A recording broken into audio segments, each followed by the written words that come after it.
નમસ્કાર વિદ્યાર્થી મિત્રો, ફરી એક વખત શ્રી એસએન વિદ્યાલય દ્વારા ચાલતા આ ઈ-લર્નિંગ પ્રોગ્રામમાં આપ સૌનું હાર્દિક સ્વાગત છે. આપણે ગયા લેક્ચરમાં એક નવા ચેપ્ટરની શરૂઆત કરી હતી, વન અને વન્યજીવ સંસાધન.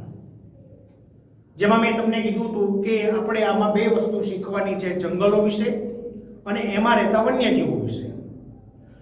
એમાં આપણે એ લેક્ચરમાં વન એટલે કે જંગલ સંસાધનની કેટલીક ચર્ચાઓ કરી હતી, જેવી કે એનો અર્થ કે વૃક્ષો છે, ઘાસ છે, ઝાંખરા, આ બધાનો સમુચ્ચય એટલે જંગલ કહેવાય.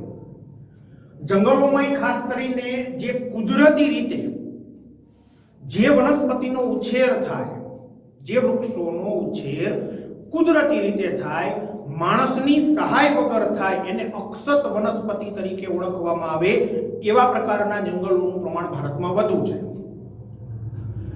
આપણે એમ કીધું હતું કે ભાઈ આજે તમે જોતા જાઓ, સમય જેમ જેમ આપણે આગળ વધતો જાય છે, આપણે કહીએ છીએ કે દેશ વિકાસ તરફ આગળ વધી રહ્યો છે, પ્રગતિ કરી રહ્યો છે, પણ દુઃખદ ઘટના એ છે કે કુદરતે જે સંસાધન આપ્યા છે, આપણે ભૂગોળમાં ભણવાના જ છે. જંગલો વિશેની વાત કરો તો કે એનું પ્રમાણ ઘટતું જાય છે, પાણી ઘટતું જાય, ખનિજ ઘટતું જાય, લાંબા ગાળે બહુ નુકસાનકારક છે. મેં તમને એ લેક્ચરમાં કીધું હતું કે એક વખત તમે શાંત મને વિચારી જુઓ કે વૃક્ષો જો આટલા બધા આપણને ઉપયોગમાં આવતા હોય, વરસાદ લાવવામાં ઉપયોગી, દુષ્કાળ ન પડે, રણ વિસ્તાર આગળ ન વધે, જમીનનું ધોવાણ ન થાય, પ્રદૂષણની માત્રામાં ઘણો બધો ઘટાડો થાય, કેટલા બધા ફાયદા છે, છતાં આપણે કેમ સ્વાર્થી બન્યા? માણસ સ્વાર્થી જીવ છે એ 100% સત્ય હકીકત અહીંયા સાબિત થાય છે. કારણ તો કે વૃક્ષો સતત જે વિનાશ એનો નોતરી રહ્યા છે, એમાં માણસ વધુ જવાબદાર છે, કુદરત ઓછી જવાબદાર છે. તો હું મારા મત મુજબ એમ કહીશ કે આ જંગલોનો વિનાશ થવો એ ખરેખર બહુ જ એને કહી શકાય શરમજનક ઘટના છે. માણસે એના ઉપર એક વખત જરૂરથી વિચાર કરવો પડશે. આપણે છેલ્લે જે પેલો લેક્ચર ગયો એમાં છેલ્લે જે ટોપિક મેં તમને ભણાયો હતો કે જંગલ વિનાશની અસર શું થાય, એનું પરિણામ શું આવે, ચર્ચા કરી હતી. એ પરિણામ જે અસરો છે તમને પરીક્ષાની દ્રષ્ટિએ તો યાદ રાખવી એકદમ સરળ છે, પણ મેં તમને કીધું એમ જીવો ત્યાં સુધી એ ઘટના તમારી સામે હોવી જોઈએ કે દુષ્કાળ પડશે તો શું થાય, વરસાદ નહીં આવે તો શું થાય, આપણી જે ફળદ્રુપ જે જમીન જેમાં તમે ખેતી કરો છો એ જમીન બગડી જશે તો શું થાય, વાતાવરણ જે પ્રદૂષિત બન્યું છે, રોગચાળો કેટલો બધો છે તમે જોઈ શકો. તો પ્રદૂષણની માત્રા ઘટાડવી હશે તો વૃક્ષોને સાચવવા પડશે. એટલે વધારાની ચર્ચા ન કરતા આ વૃક્ષ જે એક સજીવ, એક મહત્વનું સજીવ આપણા માટે છે, માણસે જો પોતાનું અસ્તિત્વ ટકાવવું હશે તો આ કુદરતી સંસાધન પર એકવાર જરૂરથી વિચાર કરવો પડશે. તો આજે એને અનુલક્ષીને એક નવો ટોપિક આપણે શીખવા જઈ રહ્યા છીએ, વન સંરક્ષણ અંગેના ઉપાયો. વન સંરક્ષણ અંગેના, આનો અર્થ શું થાય? વન એટલે તો મેં તમને કીધું જંગલ કે વૃક્ષોનો સમૂહ, એનું રક્ષણ કરવું છે. ઉપાયો શું કરી શકાય આ સંદર્ભમાં આપણે જોવાનું છે. શું કર્યું છે એ નહીં, વૃક્ષોને બચાવવા, જંગલને બચાવવા, વન સંરક્ષણ અંગે શું કર્યું છે એ આમાં તમારે નથી શીખવાનું. કયા ઉપાયો ભણવાના છે, શું કરી શકાય. તો વૃક્ષોને બચાવવા શું કરી શકાય, તો હવે તમે હું અહીંયા પોઈન્ટ નોટ કરતો જઈશ, તમને સમજાવતો પણ જઈશ. પહેલું જુઓ, લાકડાની જગ્યાએ વાપરી શકાય તેવી કોઈ પણ સામગ્રી, કંઈક નવી એના વિશે સંશોધન કરો અને એનો ઉપયોગ વધારો. પાઠ્યપુસ્તક તમારી સામે છે તો તમે જોતા જાઓ. હવે આને તમે વિચારો તો આ શું કહેવાય, આપણે ગોખવું છે પણ સમજવા સાથે. લાકડાનો મોસ્ટલી ઉપયોગ તમને ખબર છે કે બળતણ તરીકે થાય છે, પાણી ગરમ કરવા કે પછી હું એમ કહેતો કે રાંધવા માટે આજે ગામડાની અંદર આજે પણ લાકડાનો ઉપયોગ થતો તમને જોવા મળે, ફર્નિચરમાં એનો ઉપયોગ વધારે પડતો થતો તમને જોવા મળે. તો અહીંયા એમ કે છે કે જો એ લાકડું તમારે ઉપયોગમાં વધુમાં વધુ તમે લો છો તો વૃક્ષ કપાવાના છે, એનો વિનાશ થવાનો છે. તો વન સંરક્ષણ જો કરવું હશે તો લાકડાની જગ્યાએ તમે વાપરી શકો એવી કોઈ પણ સામગ્રી, એવા કોઈ પણ સાધન એ ન હોય તો એનું કંઈક નવું સંશોધન કરો, અને સંશોધન કરો એટલું માત્ર નહીં, એનો તમે ઉપયોગ વધારો. જેમ કે તમે ઉદાહરણમાં લઈ શકો છો આ સોલર કુકર છે, એમાં રાંધી ન શકાય, વિકલ્પ છે, અને સૂર્ય ઉર્જા તો અખૂટ સ્ત્રોત છે, તો સામે એટલું લાકડું બચે છે. સોલર વોટર હીટરનો ઉપયોગ કરો, લાકડું બચે છે. તમે આજે ફર્નિચરની અંદર જુઓ, વર્તમાન સમયની અંદર જેને કહી શકાય પ્લાસ્ટિક ફેબ્રિક, જે આખું જેને કહેવાય એલ્યુમિનિયમ સેક્શનથી ઊભા થતા હોય, અથવા અત્યારે એનો જેનો જમાનો છે ફર્નિચર બનાવવા માટે પ્લાસ્ટિકની શીટનો ઉપયોગ કરવામાં આવી રહ્યો છે. તો સારી વસ્તુ છે, આપણે આ રીતે વિચારો તો. કેમ સારી? એટલા માટે છે જો એ પ્લાસ્ટિક શીટનો ઉપયોગ જો ફર્નિચરમાં ધીમે ધીમે ધીમે વધતો જશે તો સામે એટલી લાકડાની માંગ ઘટતી જશે, અને એટલે વૃક્ષો કપાતા પણ અટકશે. સમજી ગયું? એટલે પહેલો પોઈન્ટ તમારે વન સંરક્ષણની અંદર શું યાદ રાખવાનું કે ભાઈ લાકડાની જગ્યાએ વાપરી શકાય એવી કોઈ પણ સામગ્રી કે સાધન એનું સંશોધન કરો અને એનો ઉપયોગ વધારવો જોઈએ, જેથી લાકડાની માંગ ઘટી જાય, એટલે એનો ઉપયોગ ઘટી જાય. ચલો બીજું, ફરજિયાત વૃક્ષો કાપવા પડે તેમ છે તો કાપો, પણ નવા ઉગાડો. હવે આ વાક્યના હું પૂરી કરું છું. જો શું કહે છે, હું એમ કહું તમને ઉદાહરણ. દાખલા તરીકે આપણે રસ્તા બનાવવાનું અભિયાન દેશમાં ચાલે છે, રેલ માર્ગનો ડબલ ટ્રેક બનાવવાનું અભિયાન ચાલે છે, ઉદ્યોગો વધારવાનું અભિયાન ચાલી રહ્યું છે. આ તમે જોઈ શકો છો. તો હવે કારખાનું વધશે, અહીંયા ઉભેલા વૃક્ષો કપાશે, રેલવેની નવી લાઈન નીકળશે, વૃક્ષો કપાશે, નર્મદાની નહેર નીકળે, વૃક્ષો કપાશે, રસ્તાઓ નીકળ્યા, વૃક્ષો કપાશે. તો એનો મતલબ એવો નથી કે એ પ્રોજેક્ટ બંધ રાખો, રસ્તા ન બનાવવા જોઈએ એમ ન કહેવાય, એની જરૂરિયાત દેશને છે જ. પણ અહીંયા એમ કે છે કે એવા કોઈ વિકાસની અંદર તમારે ફરજિયાત વૃક્ષો કાપવા પડે એમ છે તો કાપો, પણ એ જ પ્રજાતિના નવા વૃક્ષો ઘણી બધી એવી જગ્યાઓ ખાલી પડી છે કે ત્યાં એ વૃક્ષો વાવવા, એને ઉગાડવા.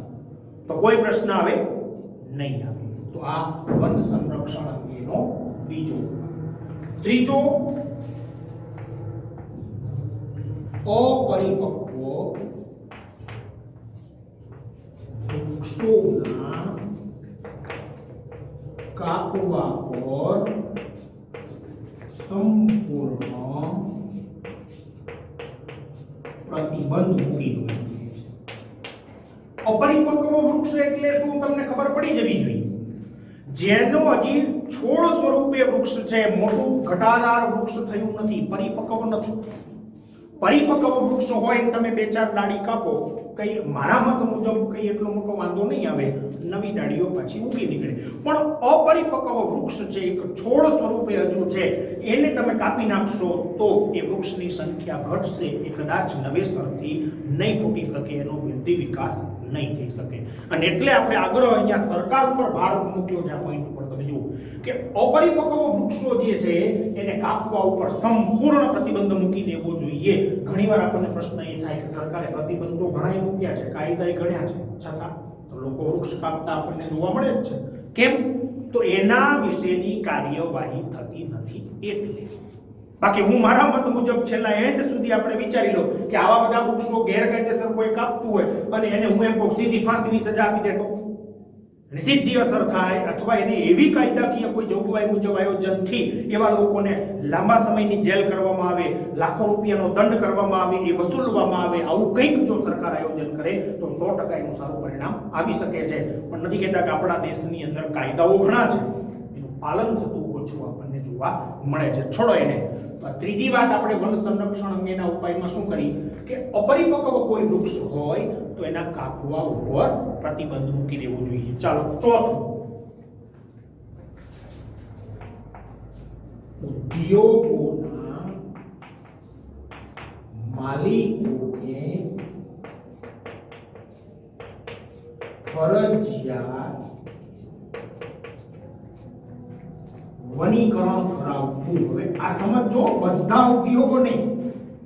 હું તો શું છે પોઈન્ટ નાનો થાય એટલે આ રીતે લખી રહ્યો છું, બાકી ચોપડીમાં આપેલું છે સ્પષ્ટ કે જે ઉદ્યોગનો કાચો માલ કોઈનું કોઈ વૃક્ષ હોય એના અનુસંધાનમાં વાક્ય છે, એના અનુસંધાનમાં આ ઉપાય છે. ઘણા ઉદ્યોગો તમે તમારી રીતે વિચારો છો કે કયા એવા ઉદ્યોગો છે જેનો કાચો માલ ફરજિયાત વૃક્ષ છે એને કાપવું પડે. દાખલા તરીકે હું એમ કહું, વિદ્યાર્થી જીવન તરીકે તમે જે પેન્સિલનો ઉપયોગ કરો છો, ચીડ અને દેવદારના પોચા લાકડામાંથી બને છે. સમજાઈ ગયું? એ રીતે આગળ વધો, પેલી જે દિવાસળી છે એ પણ એમાંથી જ ચીડ કે દેવદારના પોચા લાકડામાંથી બને છે. રમત ગમતના સાધનો બને છે. આજે પેલી સુંદરી નામના વૃક્ષના લાકડામાંથી હોડી બને છે. કેટલા બધા ઉદ્યોગો છે. આ કાગળ બનાવવાનો જે ઉદ્યોગ છે, ચીડ અને દેવદારના પોચા લાકડામાંથી સારામાં સારી ક્વોલિટીનું કાગળ બને છે. તો આ બધા ઉદ્યોગો છે. તો ટૂંકમાં જે ઉદ્યોગો કે એનો કાચો માલ કોઈનું કોઈ વૃક્ષ હોય તો એ ઉદ્યોગને બંધ કરવાની વાત નથી કરી, પણ એ ઉદ્યોગોના જે માલિક હોય એને ફરજિયાતપણે એનું પાલન કરાવવું. શું કે એવા વૃક્ષો એ નવા ઉગાડે. વૃક્ષો છે એને કાપે અને સામે નવા વૃક્ષો ઉગાડતા રહે તો કોઈ પ્રશ્ન આવે નહીં. એ વન સંરક્ષણ અંગેનો સારામાં સારો ઉપાય ગણી શકાય. તો ચોથો ઉપાય સમજી ગયો. ચલો આગળ પાંચમો, ઇકો ટુરિઝમ. એમાં જંગલો માટે કડક નિયમન અથવા નિયમ બનાવવા. ઇકો ટુરિઝમનું પ્રમાણ દિવસે દિવસે વધતું જાય છે. ઇકો ટુરિઝમનો અર્થ શું થાય? પર્યાવરણની જે બાબતો હોય ત્યાં પ્રવાસી લોકો વધુ જાય છે. અને તમને મને હવે બધાને રસ જ એનો છે. તમે જુઓ અત્યારે ઘણા બધા એવા રિસોર્ટ ને આન તેન, તમે ગીરની અંદર જાઓ કે ક્યાં એવા વિસ્તારમાં જાઓ, ટૂંકમાં પર્યાવરણ પ્રત્યે માણસનો લગાવ આ રીતે વધ્યો છે. આ રીતે એટલે ફરવા જવાનો શોખ. તો પર્યાવરણ પ્રત્યે તમારે એ રીતનો લગાવ જાગ્યો છે, તમને ત્યાં ગમે છે. કેમ ગમે છે? કોઈ દી વિચાર્યું છે? ત્યાં ઘટાદાર વૃક્ષો છે, પાણી ખડખડ વહેતું હોય, કુદરતી આખું એક દ્રશ્ય સરસ મજાનું છે, એ તમને ગમે છે. તો તમે એવું કેમ વિચારતા નથી કે એને આપણે નષ્ટ ન કરાય? ઘણી વખત એવા પ્રસંગો બને છે કે આ ઇકો ટુરિઝમના નામે અમે કીધું ને કે પ્રવાસીઓ ત્યાં જાય છે, પણ એ ઘણા એવા પ્રવાસીઓ હોય છે જે ઉભેલા વૃક્ષોને નુકસાન પહોંચાડતા હોય છે. તો એટલે અહીંયા એમ કીધું છે કે ઇકો ટુરિઝમ વખતે ખાસ જંગલોની અંદર જે પ્રવાસીઓ જાય તો એના માટે કડકમાં કડક નિયમ અને વ્યવસ્થા હોવી જોઈએ. એના માટે નિયમો કડક હોવા જોઈએ જેથી કરીને ઉભેલા નાના નાના છોડ, વૃક્ષ કે ઘાસ એને કોઈ નુકસાન પહોંચાડે નહીં. ચાલો આગળ. નવો ઉપાય છે સ્થાનિક લોકોમાં જનજાગૃતિનું આયોજન કરવું. સ્થાનિક લોકો એટલે કયા? જંગલોમાં રહેતા લોકો, એને સ્થાનિક લોકો કહેવાય. એ લોકો આજે પણ મેં હમણાં કીધું ને, ખાસ તો પાણી ગરમ કરવા કે રાંધવા માટે બળતણમાં લાકડાનો વધુ પડતો ઉપયોગ કરી રહ્યા છે. એ સિવાય પોતાની કેટલીક આર્થિક જરૂરિયાતો મેળવવા માટે પણ એ લોકો લાકડાનો ઉપયોગ કરી રહ્યા છે. તો કેમ એવું બને છે? તો કે એ લોકો જાગૃત નથી. તો પછી આનું એક અભિયાન ચલાવવું પડશે કે ભાઈ એ લોકોના સંપર્કમાં આવવું, એને જંગલોનું મહત્વ સમજાવવું. સમજાય પછી એ લોકોનો આગ્રહ રહેવાનો કે તો પછી અમારે એની જગ્યાએ શું કરવું? તો સરકારે એવું કંઈક આયોજન કરવું જોઈએ કે એવા જે એની જગ્યાએ વાપરી શકાય એવા સાધનો એ લોકોને ફ્રી ઓફ ચાર્જ પૂરા પાડે. આ સમજવા સાથે કામ લેવું પડશે. અને એ જાગૃત થશે તો ઓટોમેટિક લાકડાઓ એ નહીં કાપે એટલે વન સંરક્ષણ થવાનું છે. સમજી ગયું? એટલે સ્થાનિક લોકોમાં વૃક્ષો બચાવવા સંબંધી વૃક્ષોનું મહત્વ એને પહેલા તો સમજાવો અને એ રીતે એને આયોજનથી જો જાગૃત કરવામાં આવશે તો 100% એ લોકો વન સંરક્ષણમાં જોડાશે. ચાલો આગળ. શાળા કોલેજો જે પાઠ્યક્રમ હોય છે એમાં વન સંરક્ષણની જરૂરિયાતો સમજાવવી. હવે જો આ પાઠ તમને કેમ ભણાવવામાં આવ્યો એનું કારણ આ છે. પહેલા ધોરણથી લઈ અને કોલેજોમાં પણ એમ કહે છે ફરજિયાત જે વિદ્યાર્થીઓ છે મતલબ નાનપણથી એને જાગૃત કરો કે જંગલ શું ઉપયોગમાં આવે છે, ખરેખર એની મહત્વતા શું છે, આજે વર્તમાન સ્થિતિમાં એનો વિનાશ થઈ રહ્યો છે, કોણ કરી રહ્યું છે, કેમ કરી રહ્યું છે, કેવી રીતે કરી રહ્યું છે, આ બધી જ માહિતીઓ એને પૂરી પાડો. અને છેલ્લે વન સંરક્ષણની જરૂરિયાત શા માટે છે, વ્યક્તિગત ફાયદા, દેશ લેવલના ફાયદા જો એને સમજાવશો તો 100% વન સંરક્ષણ થશે. ચલો એના પછી સામાજિક વનીકરણ અને કૃષિ વનીકરણ.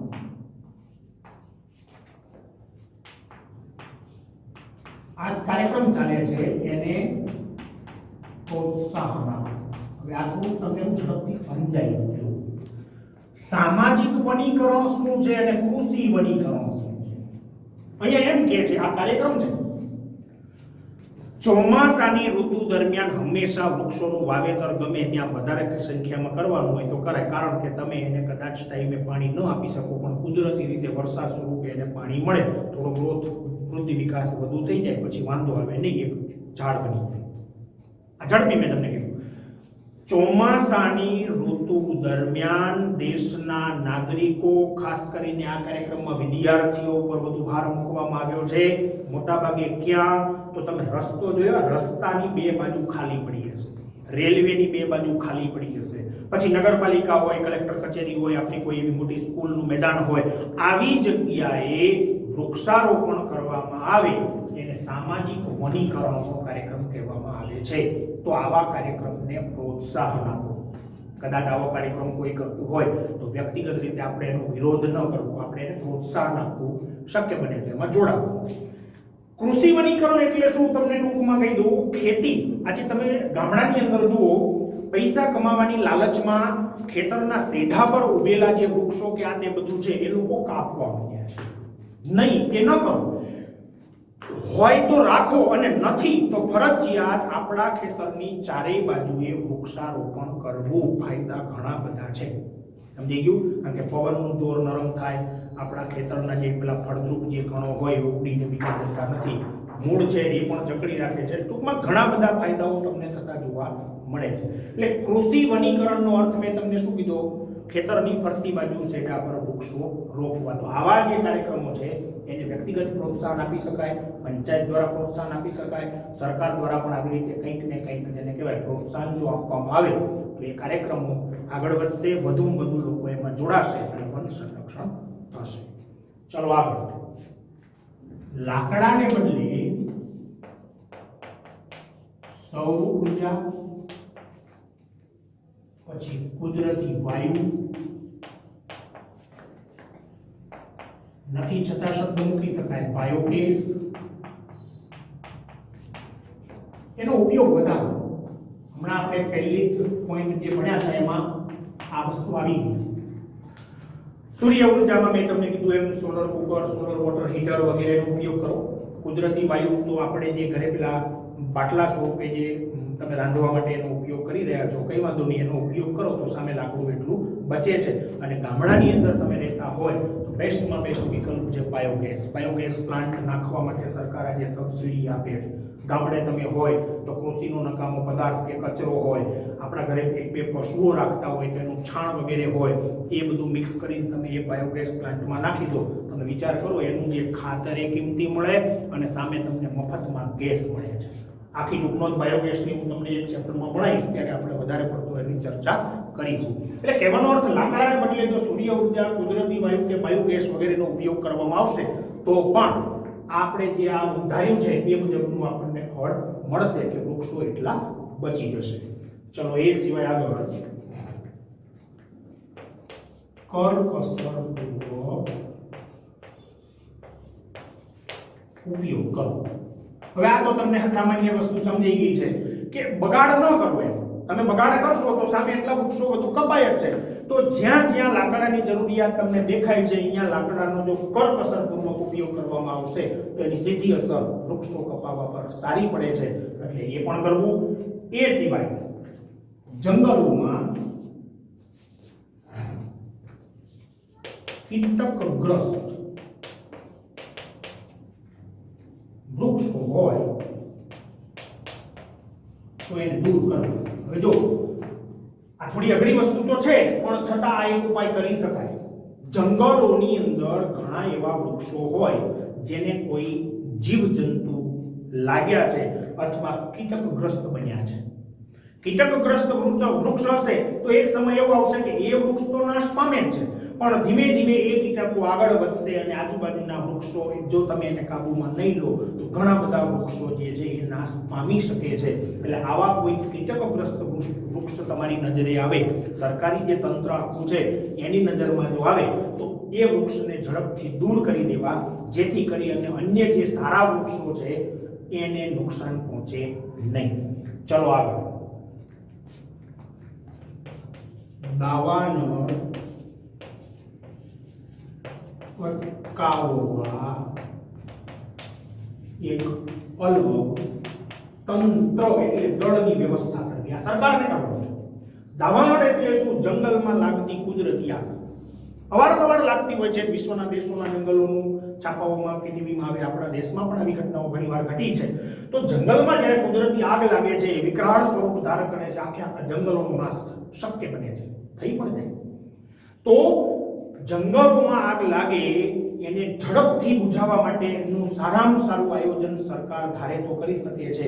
તો એ આયોજન એને કરવું જોઈએ અને એના માટે આખું અલગ જ દળ, અલગ જ તંત્રની વ્યવસ્થા કરવી જેથી કરી અને આ કામ ઝડપથી કરી શકાય જેથી વૃક્ષો ઓછા સળગે અથવા નુકસાન પહોંચે.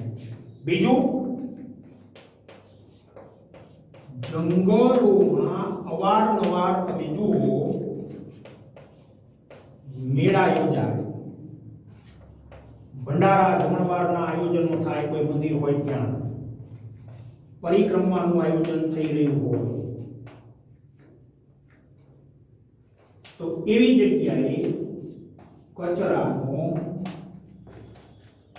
યોગ્ય નિકાલ એટલે જંગલ દૂષિત નહીં થાય. આ વસ્તુ તમે જાણો છો. જો અત્યારે સમય હાલે છે, ગિરનાર, આપણો જુનાગઢ ગિરનાર પર્વત છે એની પરિક્રમા લીલી પરિક્રમા તરીકે ઓળખાય એ પરિક્રમા વખણાય છે. ખાસ કરીને જંગલોની અંદર અવારનવાર ધાર્મિક કોઈ એવા માન લો કે મંદિરોને બધું આવેલું છે ત્યાં મેળાઓ ભરાય છે. મોટા પાયે જમણવારના આયોજનો થઈ રહ્યા હોય કે એની લીલી પરિક્રમાઓ યોજાતી હોય એ સમયમાં જતા જે લોકો છે એ ખરેખર જાગૃત ઘણા બધા હોતા નથી. એ પોતાના સાથે લઈ ગયેલ કે અન્ય એવા કચરા જે હોય જ્યાં ત્યાં ફેંકે છે અને જંગલને દૂષિત કરી રહ્યા છે.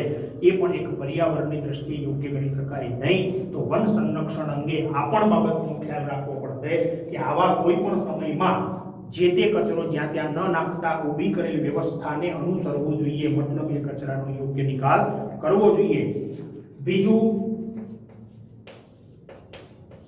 પશુ ચરાણ માટે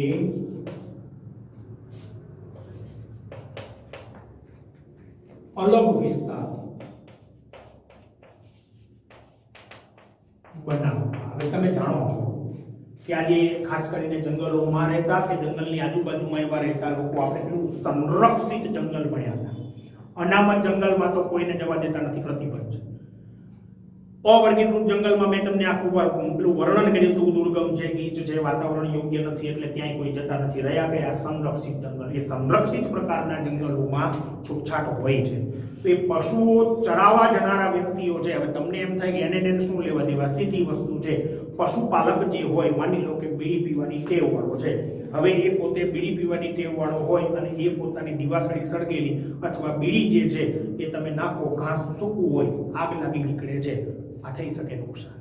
એટલે કહેવાનો અર્થ એ કે પશુ ચરાણ જે છે એના માટે એને જંગલમાં છૂટછાટ ન આપો, એના માટે અલગથી આખી વ્યવસ્થા ઊભી કરો કે એની બહાર એ લોકો પશુ ચરાવી શકે નહીં. તો આ રીતે પણ આપણે વનનું સંરક્ષણ કરી શકીશું.